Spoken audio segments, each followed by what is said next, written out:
Alors, je vais commencer par me présenter, hein, pour ceux qui ne me connaissent pas. Enchanté, donc Pierre Couder. Je suis, responsable produit chez Axelor depuis quelques années maintenant que je travaille chez Axelor et c'est pour ça que j'interviens sur ce webinaire pour vous présenter un peu la plateforme low code. En sachant que la plateforme low code va couvrir un ensemble d'outils et on va essayer au maximum, au cours de cette heure-ci, de parcourir les outils pour vous montrer un peu ce que ça implique. Alors pour ceux qui ne connaissent pas la solution Axelor, je me devais, de commencer par une rapide présentation d'Axelor. Hem, je vais essayer de pas, m'éterniser bien sûr là-dessus, mais, au moins pour situer un peu qu'est-ce que la société Axelor. La société Axelor, très rapidement, hein, on a quelques chiffres, hein, qui sont importants à retenir. En 2016, on a lancé justement la plateforme dont je vais vous parler plus dans le détail au cours de ce webinaire. Et en 2022, nous avons fait notre premier levée de fonds série A, ce qui nous a permis d'étendre un peu notre périmètre d'action, puisque nous avons pu ouvrir plusieurs bureaux, certains en France et d'autres à l'international, comme au Maroc ou même au Canada, à Toronto. Heu, ces ouvertures et puis ces divers, recrutements qui sont liés nous ont permis aujourd'hui d'atteindre, le nombre coquet de 150 collaborateurs, dont la majorité demeure en France au siège, en région parisienne. Et on estime aujourd'hui, que notre solution est utilisée par environ 1 million d'utilisateurs dans le monde, hein. On n'a pas la volumétrie exacte, du fait du positionnement open source d'Accelor. On ne peut pas avoir accès à toutes ces données-là et au cœur de, la vision, d'Accelor sont les partenaires qui aujourd'hui, 60 partenaires assurent la distribution et la mise en œuvre de la solution Accelor sur plus de 25 pays. Nous essayons du mieux que nous pouvons de les accompagner, pour justement, les aider à déployer ces projets ambitieux. Alors, comment est-ce que c'est structuré, la la solution Accelor? Elle s'est structurée, comme je vous le disais, autour d'une plateforme low code. Et du fait de cette plateforme low code, on va retrouver, un certain nombre de briques fonctionnelles, notamment le RP, le CRM, le SIRH et des briques qui sont des ajouts qui aujourd'hui permettent d'augmenter l'offre de services sur ce que je viens de mentionner, à savoir le RP. Notamment la BI et surtout le BPM qui est la plus grosse brique qu'aujourd'hui on a mis en œuvre au sein de la plateforme. Et je vais revenir là-dessus dans le détail. Alors, j'ai remis là, il y a toute une série de quelques diapositives pour un peu resituer, le RP. Donc là, vous voyez les différents modules. C'était l'idée plus de montrer qu'on avait la capacité dans notre RP d'adresser un certain nombre de besoins, hein, que ce soit de la gestion commerciale, des besoins plus liés à la production ou aux finances. On a également, dans notre solution, la possibilité de déployer, on est full web, de déployer ça en web, mais aussi, sur des applications mobiles, hein, que ce soit sur l'App Store ou le Play Store. Alors, revenons un peu plus sur le RP. Le RP, bah, voilà, comme je le disais, il y a une couverture fonctionnelle complète, hein, autour de la gestion commerciale, CRM, ainsi de suite. Les quelques slides qui vont suivre sont des mémos finalement sur, toutes les briques, hein, dont certaines que je vais traiter après en démonstration. Le RP n'en faisant pas spécifiquement partie, je le remets là. Donc, on a ici, bah, voilà, l'ensemble des grandes fonctionnalités avec justement les plus, hein, donc tels que la BI, Connect, et puis, le BPM aussi. On va retrouver justement le BPM sur comment structurer le BPM entre, bah, la modélisation des flux avec la norme BPMN, j'y reviendrai plus tard, et puis le fait de déployer, rapidement ces processus. La BI qui elle est également embarquée dans, l'application et qui permet de construire des tableaux de bord, les exposer, les exporter et ainsi de suite. Connect qui lui a pour rôle de mettre en place des flux entre les différents logiciels. Pareil, je tâcherai de vous montrer comment est-ce qu'aujourd'hui c'est utilisable et utilisé, dans notre environnement. Et enfin Template qui permet tout simplement d'éditer des rapports. Donc voilà, je ne veux pas plus m'attarder finalement sur, la liste exhaustive des fonctionnalités d'Accelor. Elles sont résumées là. Si vous le souhaitez, on pourra peut-être vous transmettre le support, hein, pourquoi pas, hein, n'hésitez pas. Vous avez de toute façon à la fin le contact, donc si jamais vous souhaitez récupérer ce support, n'hésitez pas à nous envoyer un mail. Alors, maintenant que j'ai un peu planté le décor d'Accelor, je vous avais promis ça durait pas longtemps, ça a duré 5 minutes. Rentrons un peu plus, dans le vif du sujet après avoir parcouru ces quelques références clients.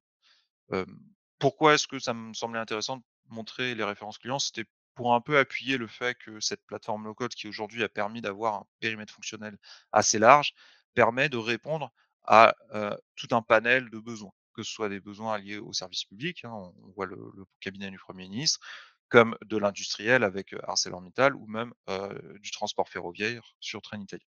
Voilà, c'était petit aparté. Une fois que ce ce lieu est exploré, le savoir Accélore, on va pouvoir passer justement au low code. Alors, je fais une petite introduction sur ce que c'est que le low code et comment est-ce qu'aujourd'hui ça évolue.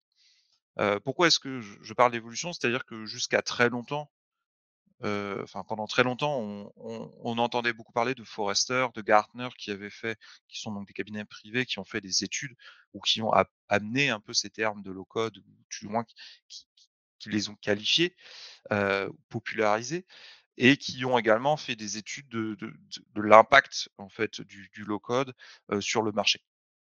Alors, il y a, notamment Gartner qui, exprimait le fait qu'en 2025, 70 des applications métiers reposeront sur du low code ou du no code, en sachant que cette étude a été faite en 2020, donc commence à dater un peu et hem et c'est vrai que cette dynamique aujourd'hui prend de l'ampleur. La preuve en est, pas plus tard qu'il y a 2 semaines, a eu lieu la cérémonie officielle, de publication du guide pratique de l'AFNOR sur le no-code, le low-code. Vous voyez qu'aujourd'hui, il y a une dynamique, déjà à l'échelle nationale puisque, nous avons été une cinquantaine d'experts à se réunir pendant 6 mois pour constituer avec, l'AFNOR, en partenariat avec l'AFNOR et notamment le syndicat du, heu, no-code, des professionnels du no-code. On s'est réunis pour pouvoir justement, proposer, heu, un guide pratique autour du low code qui va, parcourir déjà quelles sont l'ensemble des réponses que peut apporter le no code et le low code, quelles sont les bonnes pratiques à avoir, quels sont les enjeux d'un point de vue, infogérance, d'un point de vue sécurité, ainsi de suite. Donc vous avez, la possibilité de consulter ce guide, gratuitement sur le site de l'AFNOR et il y a une 44 pages. Il y a 44 pages qui vont un peu, donner corps finalement à ces notions-là. Et la France et nous sommes très fiers d'ailleurs d'être, les premiers à avoir cette démarche-là de rationalisation, de du low code et du no code. Voilà, donc on voit qu'il y a une émulsion aujourd'hui et qui fait sens autour de ces enjeux-là. Alors ça, c'était pour vraiment la partie stricte, low code. Je vais rentrer un peu plus maintenant dans les aspects low code, notamment ceux liés au BPM. Pourquoi c'est important? Parce que le BPM est assez central chez Accellor et et ça ouvre énormément, heu, de champs des possibles. Alors, le BPM, c'est une notion, c'est une vision avant tout, hein, donc je voulais pas, parler de technique, je voulais d'abord parler de cette vision qui consiste à placer les processus métiers au cœur du pilotage de votre activité. Ça permet, d'avoir une meilleure visibilité finalement sur ce qu'on fait, sur ce qui se passe et quelle est la qualité que l'on peut en tirer.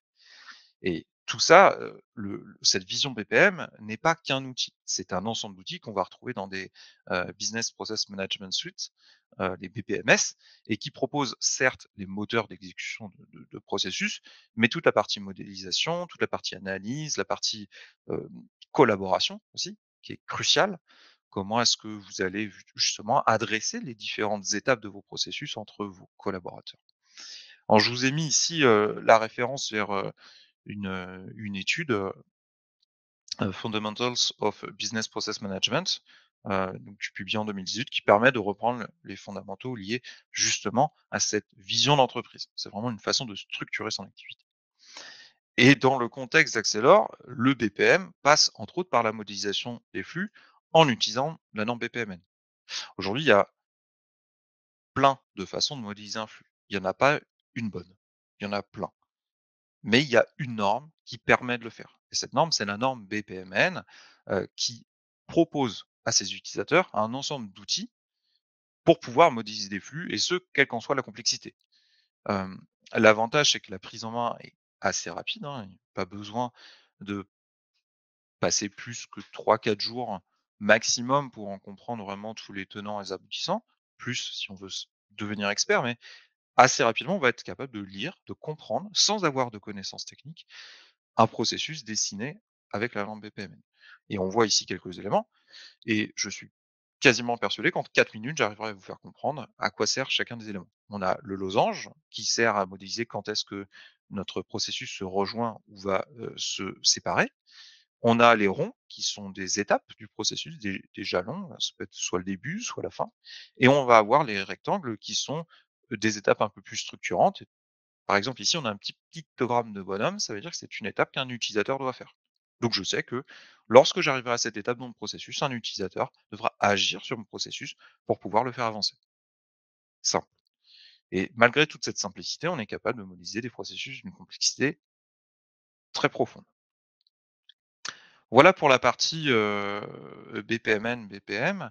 Et une fois qu'on a un peu posé tous ces processus, on va pouvoir passer au flux entre les différents logiciels. Parce que Heu, on n'est pas naïf et on sait tous que globalement, pour piloter une activité, on va avoir besoin d'un ensemble d'outils et chacun des outils ayant été plus ou moins verticalisé à un moment ou à un autre. Néanmoins, la data qui en est issue, a du sens dans un dans une mise en commun, et pour pouvoir modéliser ces flux, il y a un ensemble de solutions qui existent, et chez Accelor, on a fait le choix d'intégrer Make en marque branche en blanche. Make qui est donc, finalement un des leaders, mondial, du marché, hein, avec Zapier, et aujourd'hui c'est intégré en marque blanche, donc on est capable de proposer la même qualité de service que Make depuis, une souscription d'une licence Accélor. Donc vous avez accès de la même manière à une interface graphique de design de flux entre 1500, même maintenant 1700 applications. Voilà tout l'intérêt de la chose. Sans surcoût et sans devoir créer un compte spécifiquement sur Make. C'est vraiment Accelor qui héberge la solution. Et l'avantage, c'est qu'aujourd'hui, vous pouvez disposer de pléthore de progiciels. Vous aurez la possibilité de refaire des synchronisations. Et dans la démonstration de tout à l'heure, je vous montrerai comment moi je l'utilise à titre personnel, enfin dans le contexte de mon activité professionnelle, pour venir faire une synchronisation entre GitLab et une feuille G-Sheet. Tout ça.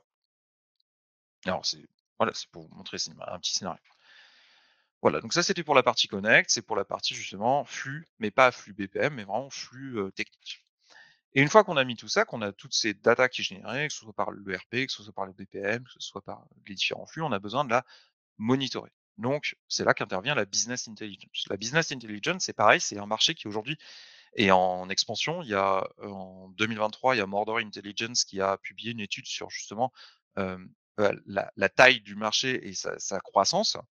Et ils ont dressé cette map monde où on voit bien que finalement, les enjeux de la BI sont des enjeux internationaux. Aujourd'hui, tout le monde a conscience du besoin de venir exposer de la data et de la data structurée. On en entend de plus en plus parler, on en entend encore plus parler depuis qu'on a entendu parler de l'IA. On s'est rendu compte que finalement, si on voulait une IA performante, on avait besoin de data de qualité de base. Donc, c'est vraiment des sujets hyper ardents aujourd'hui dans le monde du SI. Hem et on sait aussi, que l'implémentation de la BI permet d'avoir un ROI colossal. Il y a d'ailleurs, Swire qui en 2012, alors l'étude date un peu, mais je pense qu'on n'est pas trop loin de ça encore aujourd'hui, qui, chiffrait que chaque dollar investi rapportait 10 $. Pas mal, pas mal du tout. 10,66 $. Et justement, je fais un petit focus sur les ROI. Alors encore une fois, ici, c'est plus, de l'ordre hem finalement, c'est un peu plus de l'ordre du mémo. C'est pour rappeler un peu les 4 gros piliers, en fait, qui peuvent être liés à le fait d'avoir une stratégie BI, implémentée. Donc, bah, on a un alignement stratégique, on va gagner en productivité, on va pouvoir être un peu plus client focus, puisqu'on va pouvoir centrer nos indicateurs sur ce que désire le client et pouvoir être performant dans la réponse qu'on lui apporte, et bien sûr mettre à disposition, encore une fois, un outil de communication. Parce qu'aujourd'hui, je pense que tout le monde est capable de lire un camembert, même si c'est pas, heu, même si c'est pas finalement le chart le plus facile, le plus parlant, et il y en a des beaucoup mieux qui existent aujourd'hui. Mais au moins voilà, même en mettant en place de la BI simple, on est capable de mettre en œuvre des outils de communication, et ça, c'est très important.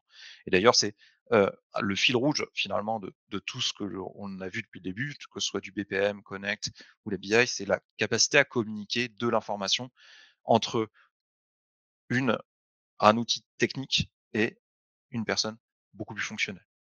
Mais sur des pans différents qui vont être les flux métiers, les flux techniques et les indicateurs. Voilà un peu, globalement le contexte global, dans lequel je souhaitais vous faire une démonstration. On a ces 3 aspects-là et on va maintenant voir comment on peut justement, heu, réussir dans le contexte de l'application Axelor à traiter ces 3 sujets-là. Je passe donc en démonstration. Heu, je vous mets sur la dernière slide qui est la slide contact pour ceux qui la veulent et maintenant je vais partager mon écran. Bienvenue à bord. Donc on est ici dans une application Axelor, je vais juste vérifier que je ne me suis pas fait déconnecter, du fait d'un time-out. Ça a l'air d'être bon. On est dans une application Axelor.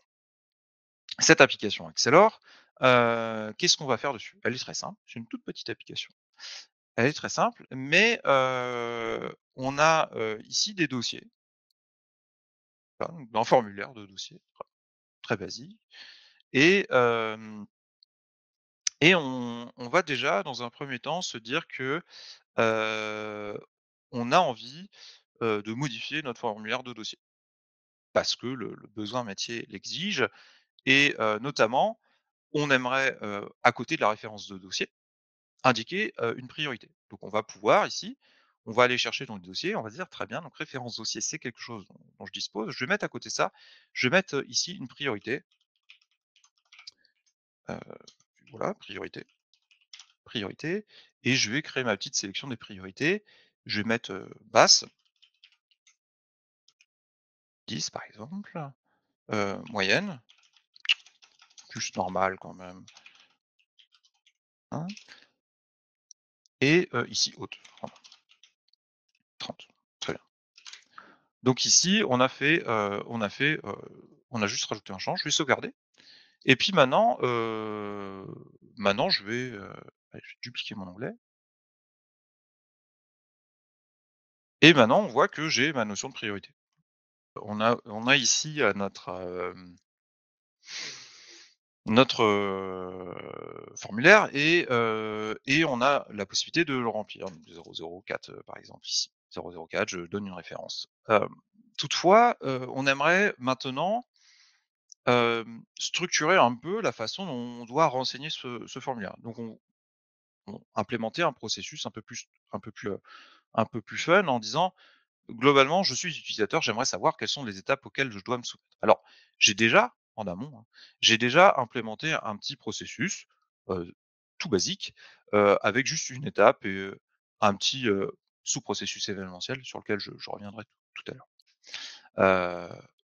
Et moi, en tant qu'utilisateur, j'ai très peu d'informations. Donc pour, modifier ça, on va tout simplement aller dans notre éditeur de processus, puisqu'on a un éditeur de processus. Et si je prends mes dossiers, on retrouve ici notre interface, on veut indiquer la description, donc ça c'est une 1 chose. Et puis, si on regarde un peu sur notre, dossier, on a notre priorité et on a notre responsable. Bah, moi j'aimerais que, avant d'indiquer la description, j'aimerais indiquer, en même temps, le responsable et la priorité. Pour ça, je vais prendre ma norme BPMN. Je vais dire que ici, j'ai une étape que l'utilisateur doit faire qui va être de venir indiquer la priorité, n'est pas nul tout simplement. Et puis, autre étape, je veux que mon utilisateur ici, vous voyez, je suis en train de construire graphiquement mon flux, hein. Aucun effort, technique, hein. Et mon utilisateur ici va venir indiquer, heu, bah, tout simplement le responsable. N'est pas nul, très bien. Donc là, je le mets, indiquer le responsable. Sable. Et ici, indiquer la priorité.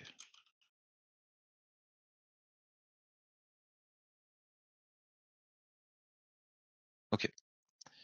Si je fais ça, je referme ici tranquillement mon flux. Là, je fais vraiment je joue au Lego là, clairement et je vais afficher les étapes du processus. Ça me semble pertinent de faire ça. Maintenant, je vais déployer mon processus et j'ai pas codé une seule ligne et si je reviens ici sur mon dossier, je fais un nouveau dossier. Vous voyez que, tout de suite, je sais à quelles sont les étapes auxquelles je dois me soumettre en tant qu'utilisateur. Donc je vais indiquer ma référence. Ça, c'était pas demandé, mais je le fais quand même. Et puis ici, si j'indique un responsable, par exemple l'administrateur, hop, le statut a disparu. Pourquoi? Parce que si je vais voir un peu justement le processus qui accompagne l'utilisateur, qui accompagne le dossier 005 sur lequel je suis en train de travailler, on voit bien que j'ai passé l'étape indiquer le responsable, puisque j'ai rempli la condition. Mais par contre, je dois toujours indiquer la priorité. Et on voit bien que indiquer la priorité est entouré en vert. À partir du moment où sur mon processus, j'aurai indiqué une priorité normale, si je reviens ici, j'actualise, indiquer la description, je suis bien à cette étape-là. Alors maintenant, on va aller plus loin. Maintenant, on va plus loin parce que certes, c'est bien d'avoir des actions utilisateurs, mais on aimerait aussi un moment automatiser certaines étapes, notamment de changement de valeur. Donc là, je me fais un peu de place, très bien. Et on va dire qu'avant de passer à indiquer une description, on va changer le statut, puisque le statut de base, il est toujours à brouillon, et on va le passer en cours. À partir du moment où on a indiqué un responsable une priorité, on va passer notre statut en cours. Dans ces cas-là, je vais tout simplement utiliser une tâche script, parce que la force du BPM, c'est également de pouvoir automatiser les étapes. Et là, on va dire que sur notre dossier, le statut passe à en cours. J'ai dit en cours. Voilà. Donc si je fais ça, changer le statut.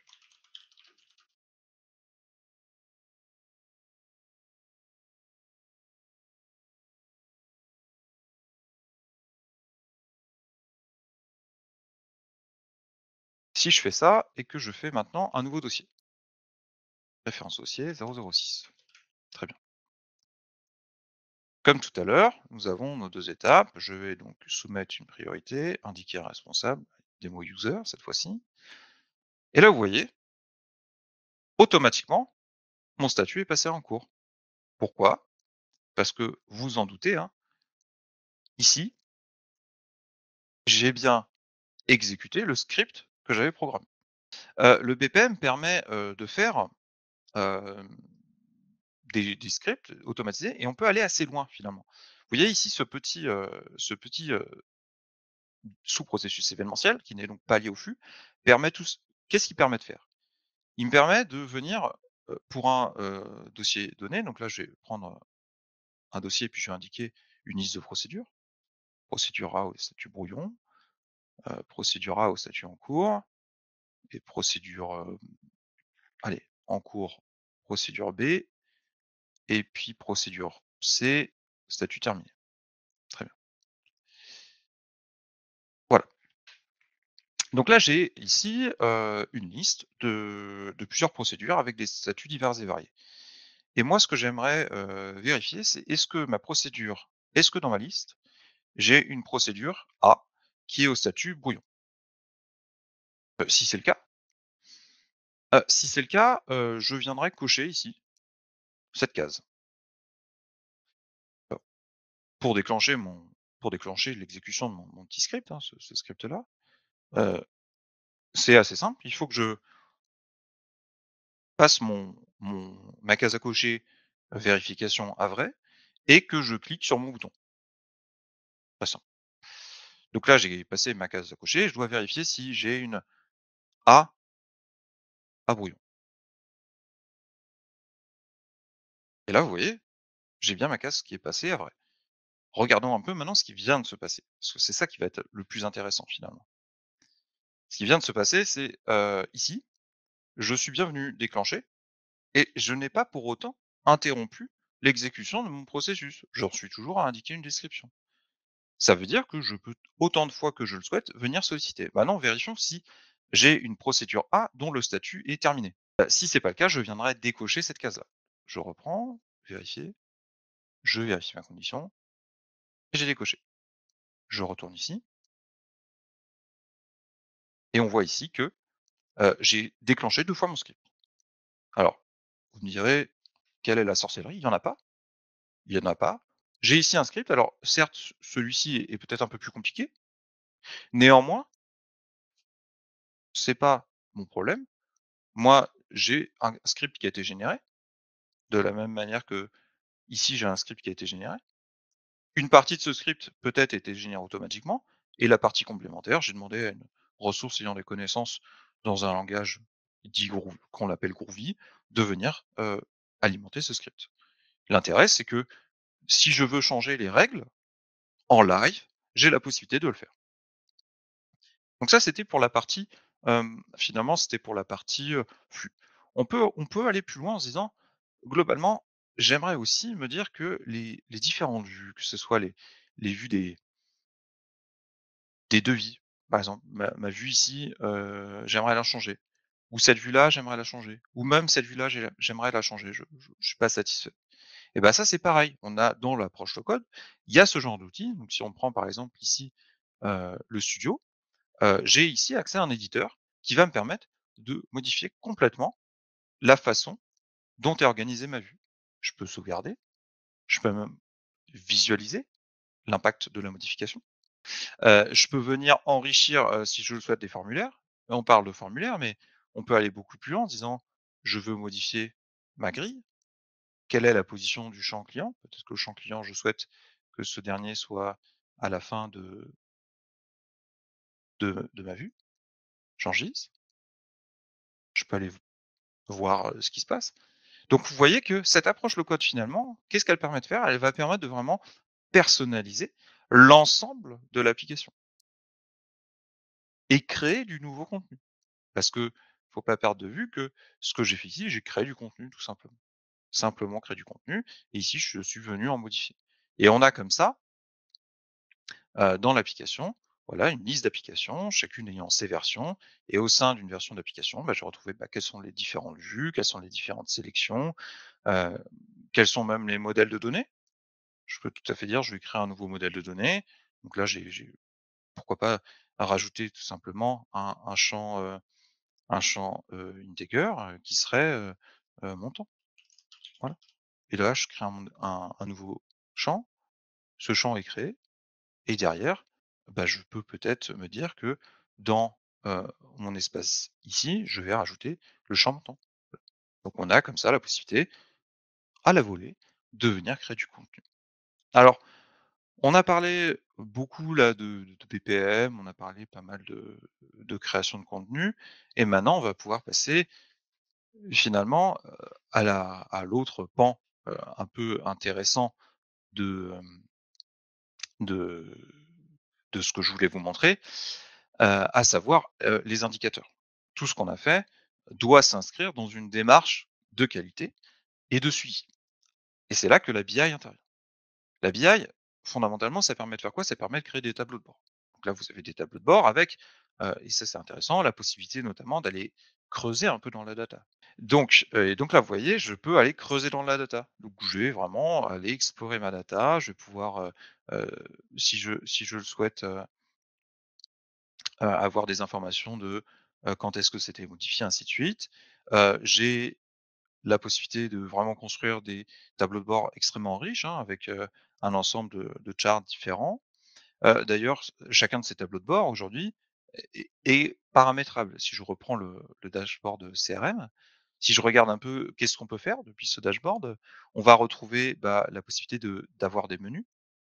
C'est-à-dire que donner la possibilité à l'utilisateur de directement consulter, le menu. On va retrouver aussi la possibilité de mettre des règles, quels sont les groupes d'utilisateurs, donc de filtrer finalement la data exposée. Et ça, c'est assez important puisque peut-être que, vous avez un tableau de bord un peu généraliste et vous voulez pas que, hem, l'ensemble de la data soit exposée aux utilisateurs. Vous avez la possibilité dans ces cas-là de piloter très simplement qui, dans l'application, a accès aux différentes données de votre tableau de bord. Et ici, vous pouvez aller même jusqu'au au graphique en disant: «Je veux que ce graphique, ce champ-là du graphique, spécifiquement, ne soit pas accessible ou tout du moins partiellement accessible». Et une fois que vous avez fait ça, votre tableau de bord, bah, vous pouvez toujours, l'exporter en image, PDF. Vous pouvez même faire des captures instantanées. C'est c'est quoi une capture instantanée? C'est tout simplement le fait de se dire que à un instant T, je souhaite mémoriser l'état de mes indicateurs. Ça, c'est possible.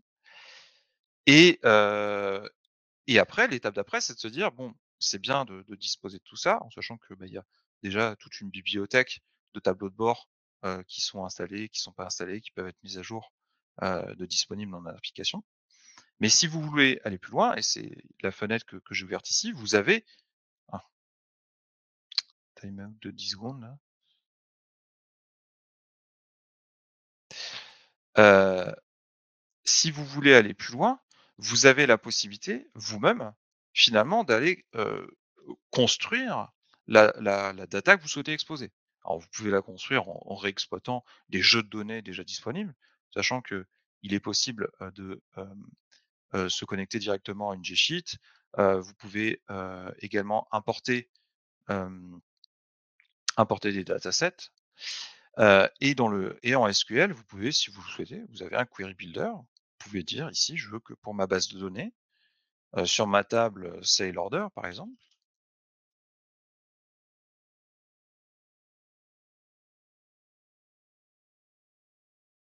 donc qui est ma table des commandes. Je souhaite, créer un dataset qui prendrait, toutes les colonnes, mais je souhaite également faire une jointure entre, bah, mes sales orders et puis, peut-être derrière mes partenaires, qui sont donc mes clients. Et ici, graphiquement, je vais dire que dans sales order, ben, customer, contact, voilà, contact égale base partner ID. Voilà. Je fais une jointure. Je peux rajouter des fils si je le souhaite. Je peux rajouter des métriques de sommarisation, et derrière, je peux aller voir le SQL qui est généré.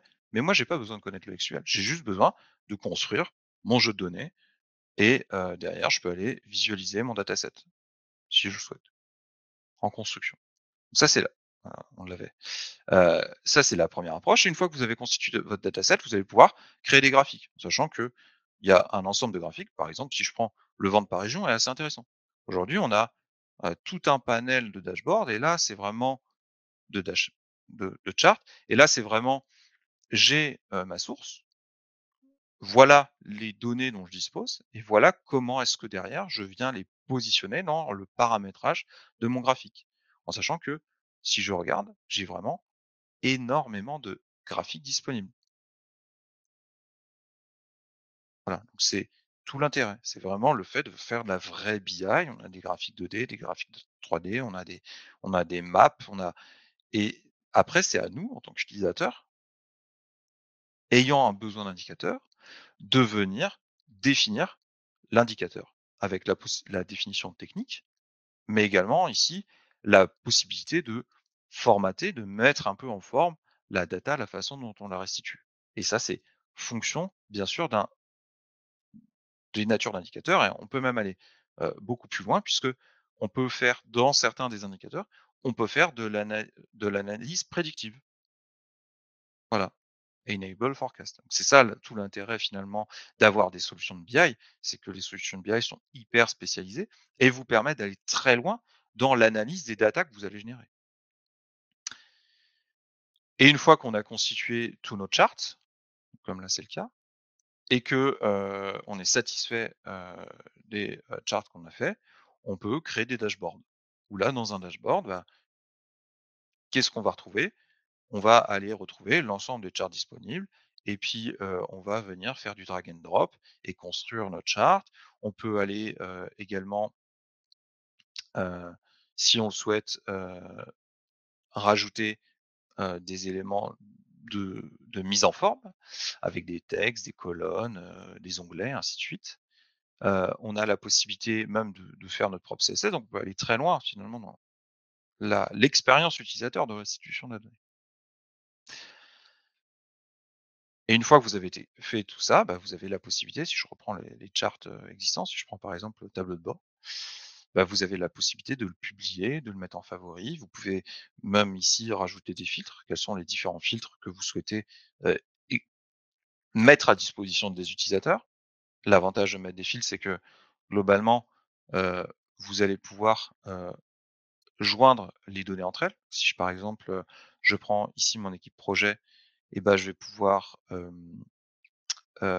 faire du cross filter. Donc ça veut dire que quand je clique sur une donnée, ça vient filtrer les autres affichés. Pour ceux qui connaissent Power BI, hein, c'est exactement, comme dans Power BI quand on relie des datasets entre eux, c'est exactement ça qu'on fait. Et la publication a pour conséquence de rendre disponibles les modifications sur l'instance depuis laquelle vous avez connecté votre, studio de BI. On a donc vu jusqu'à présent, on a vu la partie VPM, la partie création de formulaire, la partie BI. Il nous reste le dernier item à voir qui est Connect. Alors, je repars d'ici et cette fois, je vais arriver dans un nouvel environnement, l'environnement Connect. Donc là, ici, j'ai mon petit lien Connect, je clique dessus, je suis depuis le RP. Depuis le RP, je clique sur Connect et là, on voit que, j'ai un ensemble de scénarios. J'ai une interface, je suis, relié à une équipe, je peux connaître, je peux maîtriser la volumétrie de la data qui est envoyée, la consommation tout simplement aussi. J'ai la possibilité ici de paramétrer qui sont les différents utilisateurs, quels sont leurs niveaux de droit et on a ici, la possibilité de créer des scénarios. Donc si je vais ici dans cette interface-là, que je fais un nouveau scénario et ben là, depuis une interface graphique, on voit que j'ai accès à un ensemble d'applications, notamment l'application Axelor. L'application Axelor qui après, un peu plus spécifiquement, offre une multiplicité d'actions déjà prédisponibles. Par exemple, Watch a New Record, mais ça c'est pour l'application Axelor. Mais on a dans les applications une quantité phénoménale d'applications. Si je veux aller chercher par exemple, Jira, j'ai Jira. Je veux aller chercher, Airtable, j'ai Airtable. Je veux aller chercher, alors Redmine, vous l'avez sous les yeux, mais je veux aller chercher, Excel, j'ai Microsoft 365 Excel. Gmail, pareil. J'ai comme ça, si je prends Gmail, j'ai ici accès à tout un tas d'actions. Alors, je vais pas vous designer un flux en live, je vais vous montrer un flux que j'ai déjà fait. Alors, vous avez la possibilité de scénario, de sauvegarder votre scénario, bien sûr, et je vais vous montrer, heu, bah, le flux que j'ai fait. Alors le flux est très simple, j'ai sur un projet, GitLab, parce qu'on utilise en interne, on utilise GitLab. Je viens, regarder dans mon projet et lister l'ensemble des milestones, des jalons de ce projet-là et sur une feuille, Excel, celle-ci, une G-sheet, je viens mettre à jour ici, des dates d'échéance. On va faire le test. Donc par exemple ici, je vais supprimer, ces 2 lignes-là et sur mon scénario, vous voyez que mon scénario est déployé et il s'exécute tous les lundis matins à 8h30. Ça m'empêche pas de venir, et si on regarde un peu comment est-ce que je l'ai paramétré, heu, ici voilà, bah, j'ai itéré. Vous voyez ici, j'ai une interface graphique donc l'item 2, je vais récupérer, heu, toute une multitude d'informations et moi par simple clic, je vais dire: «Récupère project ID». Voilà, donc ça met project ID et tu itères sur les ID des projects et ensuite j'utilise, heu, une autre, une autre connexion qui vient me récupérer, des milestones et une fois que c'est ça, je vais me connecter à ma à ma G Sheet Et là, pour la mise à jour, bah, tout simplement, je viens pareil remanipuler de la data. Si je l'exécute, on peut regarder, voilà, donc là il search, là il m'a trouvé des résultats et là vous voyez, il a mis à jour, il met à jour tranquillement, il fait son flux et si je regarde ici, hop, vous voyez, automatiquement, je suis venu mettre à jour de la donnée sur une autre solution et tout le paramétrage, l'exécution, le déclenchement, tout ça n'est piloté que par Connect.